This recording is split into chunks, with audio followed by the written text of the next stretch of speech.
Circular gear flow meters. How do circular gear flow meters work?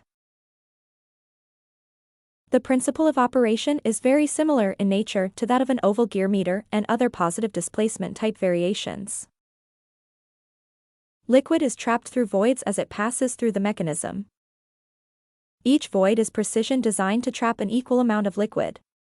In order for this to happen, the circular gears are manufactured to a tolerance which prohibits a leak, this preserving the equal amount of volume captured by each full rotation of the circular gears.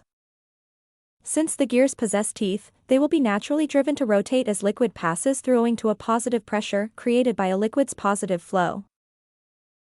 The teeth can also detect flow without having to rotate the full cycle. As you can see, each tooth movement acts as a sort of graduation proportional to flow. This technique has been adopted and widely accepted as an accurate method of obtaining accurate flow rates and totalized volumes. As long as the circular gear meter is not compromised by the presence of solids and air bubbles. To protect the longevity and repeatability of the circular gears, it is always advisable to install a strainer upstream of the measurement device.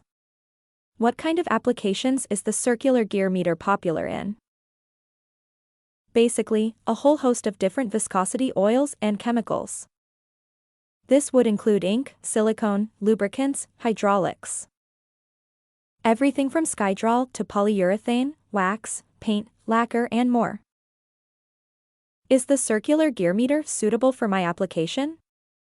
This all depends on a few things that the manufacturer may need to know before making an offer. The most important might be chemical type of the liquid flowing through the meter and its minimum and maximum temperature. Are the meter's internal wetted parts chemically compatible? What flow range is required? For some, low flow measurements are important since the chemical or liquid being used might be expensive. It might also be important for the low measurements to be precise since the meters are often used for mixing. A wrong mixture could mean a poor quality finished product at the factory. For more information, visit our page, flowmeters.ph.